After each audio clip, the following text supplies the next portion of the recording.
This month we're going to take a look at the games featured in issue 1 of the UK's official Dreamcast magazine. Published in November 1999 and with features on games such as D2, Resident Evil Code Veronica and reviews of Ready to Rumble, House of the Dead 2, Powerstone and many more, we're reminded of how the Dreamcast came out swinging. Let's take a look at what the journalists of the time had to say about them. D2 is the follow-up to the horror-themed interactive movie D, which was developed by Warp and released on the Panasonic 3DO before being ported to the Sega Saturn and Sony PlayStation. Looking at D2 ahead of its release, the official Dreamcast magazine says, D2 will be terror taken to the extreme, of that we are sure. The main character, controlled by you, is called Laura. She's kind of like Ripley from the Alien movies, always at the centre of some horrific drama. In D2, anything is possible, since the Dreamcast can create any kind of cool situation in real time. Laura has complete freedom to explore and survive her latest nightmare world, Alaska. True to form, a meteor hits the aeroplane carrying Laura. Next thing she knows, she wakes up in a tiny mountain cabin. Outside is the mother of all blizzards. Inside, the owner of the cabin soon succumbs to an alien parasite, and Laura dutifully blows the living crap out of this mutation. There's no doubt that D2 will be some kind of masterpiece, respected for the sum of its parts, if not for the outstanding quality of each individual game style it contains. D2 launched on the 23rd of December 1999 in Japan, with a North American release coming in August of the following year. The Resident Evil series needs no introduction, and with a new generation of console, it was inevitable Capcom would come up with something special. Limiting the use of static backgrounds in favour of more dynamic moving camera angles, this was promising to be a big leap forward for the series. In their preview, the official Dreamcast magazine state, "The more things change, the more they stay the same. Code Veronica joins Soul Calibur as a Dreamcast game that doesn't do things so differently, just so much better." Perspective is used more effectively than ever in Code Veronica.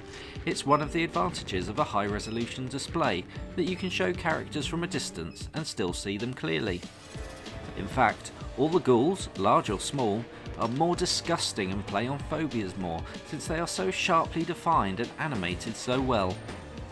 One last warning before you go, Capcom knows Dreamcast is selling to a mature audience.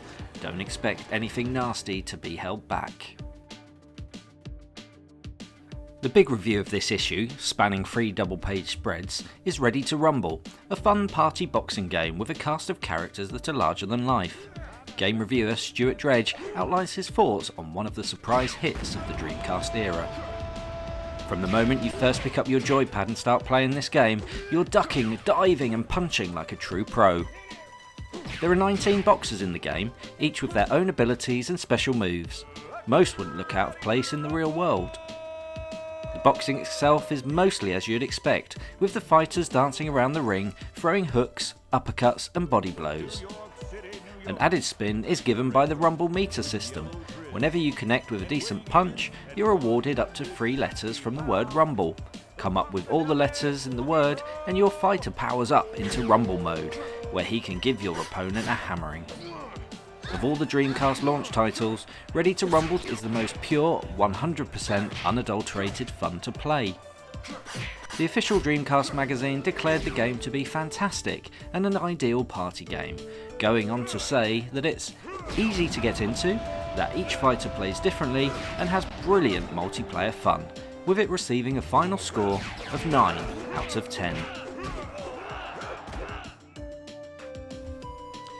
After its success in the arcades, it was inevitable that Sega would bring House of the Dead 2 to its powerhouse home console.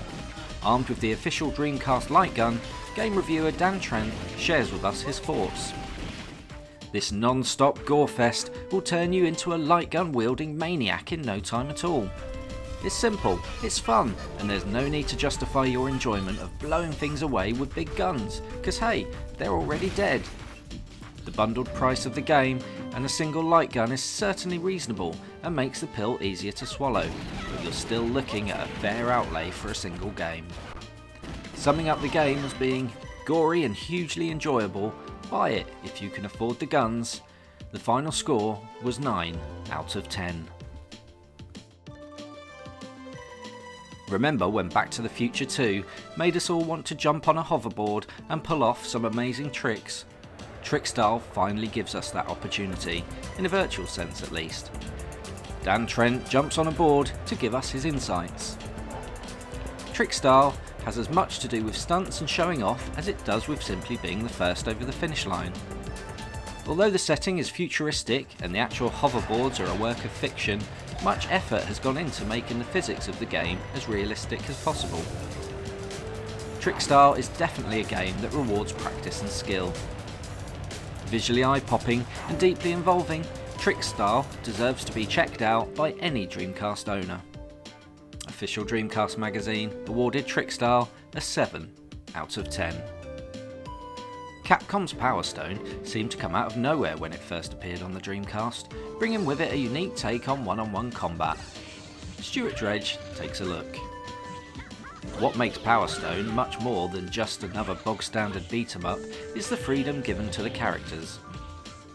Fights take place in various arenas and you're given total freedom to run around, jump off walls and hang from the ceiling while fighting.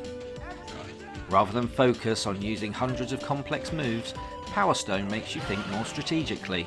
Although you can punch, kick and throw your opponents, there's more to it than that. The first thing that strikes you is the blistering speed. Put it this way, Powerstone is faster than Michael Owen running over hot coals with a rocket up his arse. The solo mode may not keep you hooked forever, but as a multiplayer experience it's up there with the best. Powerstone received a final score of 8 out of 10. It's time to put on your life jacket and take to the water with Midway's Hydro Thunder, a super fast speedboat racing game. Stuart Dredge takes a look.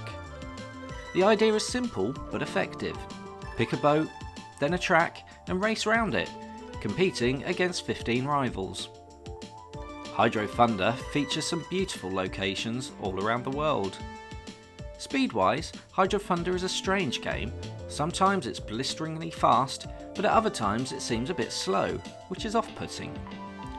Summing up the game as being a novel racing game that doesn't quite hit the spot, Hydro Thunder was awarded a 6 out of 10. Ever since I saw Outrun, the thrill of jumping into a flash car and racing at full speed has always been too tempting to pass up. Ubisoft enter the racing arena with Speed Devils. Steve Owen takes the wheel to show us how it handles. It's not so much a walk in the park as a drive in the countryside, as some of the driving genre's finest tracks whiz by at a satisfyingly swift 30 frames a second. Huge set pieces spew surprises, a hang glider pilot whoops over your head, 3 red arrows obscure the distance with coloured vapour, a UFO crashes onto the road. Speed Devils has plenty going for it. Our only reservation is that it's perhaps slightly too easy.